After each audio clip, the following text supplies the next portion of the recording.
13 বছর 14 বছর ধরে ইন্ডাস্ট্রিতে কাজ করছি। একটা অনলাইন শপের 27,000 টাকার শাড়ি মেরে দেওয়ার জন্য, 27,000 টাকার শাড়িকে মেরে দেওয়ার জন্য এত কষ্ট করে স্ট্রাগল করে নিজেকে একটা শিল্পী বানিয়ে আজকে একটা জায়গায় দাঁড়িয়ে আছি। একটা ইন্ডাস্ট্রির একটা মেয়ের কাজ করা বা যে কোনো পুরুষতান্ত্রিক সমাজে কাজ করা, ইট ইজ আপনাদের কাছে কি মনে হয় অনেক সহজ কিছু? যেহেতু আমি বলেছি আমি বাংলাদেশের আইনকে শ্রদ্ধা করি, এই জন্য আমি কারোর সাথে কোনো কথা বলিনি। আপনারা নিউজ করে গেছেন, মামলা হয়েছে, প্রতারক 27,000 টাকার শাড়ি আত্মসাৎ করেছে 27,000 টাকার শাড়ি। আপনারা যখন লিখেছেন আপনারা হাসেননি, হেসেছেন। জিনিসটা বোধহয় ঘটেছে কবে আপনারা বলতে পারেন? আপনারা সাংবাদিক ভাইরা তো আমার চেয়ে মনে হয় ভালো জানবেন, বিকজ আমি যেদিন জানতে পারি, ফার্স্ট অফ অল আমি একটা কথা বলতে চাই, আমি আইনকে অনেক শ্রদ্ধা করি। আমাদের দেশের আইনকে শ্রদ্ধা করে আমি এতদিন কিছুই বলিনি, বিকজ আইন যেটা করবে বুঝে শুনে করবে। আইন যেটা বলবে সেটা নিশ্চয়ই কারো ফেম, কারো পাওয়ার, কারো টাকা দেখে বলবে না। এটাই আমার দেশের প্রতি আমার বিশ্বাস।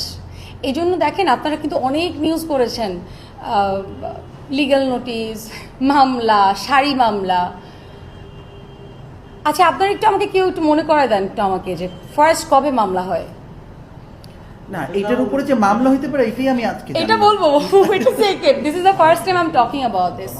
একটু আমি জানি না যে আই ওয়াজ নেভার আমি জানতাম না এটা নিয়ে আমার কথা হতে পারে, বাট যেহেতু আপনারা এতগুলা মানুষ, এতগুলো সাংবাদিক ভাইরা আছেন, নিশ্চয়ই 50% আমার খারাপ খেলে 50% আমার ভালোই চান। সো ওই জায়গা থেকে আমি আপনাদের কাছে জানতে চাই, আমি 12 to 14 ইয়ার্স আমি কাজ করছি এই ইন্ডাস্ট্রিতে, রাইট? ভালো খারাপ সব কিছু মিলিয়ে আমি কাজ করছি, কিন্তু আমার কাজের জায়গাটা কিন্তু আমি ধরে রেখেছি। আপনারা আমাকে বলেন, এই ফার্স্ট লিগ্যাল নোটিস অ্যান্ড মামলা, এই বিষয়গুলো কবে উঠে আসে? আমি যেদিন আমার ফিল্মের শুটিং শুরু করি তার এক্স্যাক্ট সেকেন্ড ডেতে আমি লিগ্যাল নোটিস পাই। তার 5 দিনের 6 দিনের মাথায় আমার নামে মামলা হয়ে যায়। সো আমরা একটা কথা বলি না, যদি আমরা কেউ উপরে উঠতে থাকি, পিছনে কিছু মানুষ থাকে যারা উঠতে পারবে না, তারা পিছন থেকে টেনে ধরে। I fail the same way. So আমি কি, যেহেতু আইনের ব্যাপার এখন আইনের হাতে আছে, আমি আইনের সাথে আমি আসলে ব্যাপারটা নিয়ে ফেস করে দেন আপনাদের সাথে কথা বলতে চেয়েছি।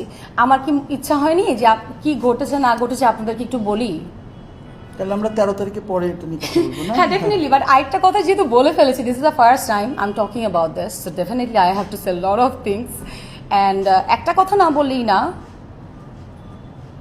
আচ্ছা, 13 বছর 14 বছর ধরে ইন্ডাস্ট্রিতে কাজ করছি। একটা অনলাইন শপের 27,000 টাকার শাড়ি মেরে দেওয়ার জন্য, 27,000 টাকার শাড়িকে মেরে দেওয়ার জন্য এত কষ্ট করে স্ট্রাগল করে নিজেকে একটা শিল্পী বানিয়ে আজকে একটা জায়গায় দাঁড়িয়ে আছি। একটা ইন্ডাস্ট্রির একটা মেয়ের কাজ করা বা যে কোনো পুরুষতান্ত্রিক সমাজে কাজ করা, ইট ইজ আপনাদের কাছে কি মনে হয় অনেক সহজ কিছু?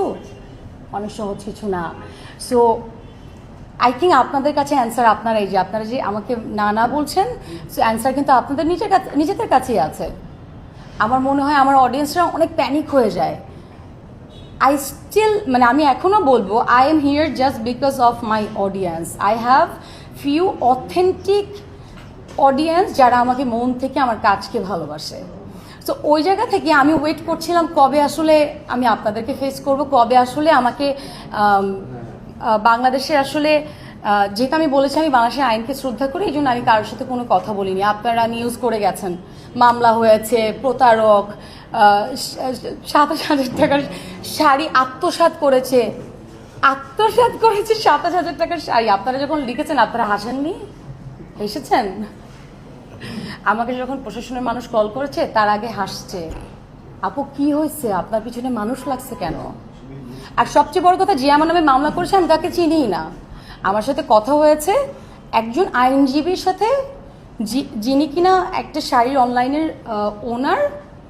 আমি তো তাকে দেখতেই পাচ্ছি না এই মামলার মধ্যে। I am talking too much now. So এই কথাগুলো আমি বলতে চাই না এখন। আমি আইনকে শ্রদ্ধা করি।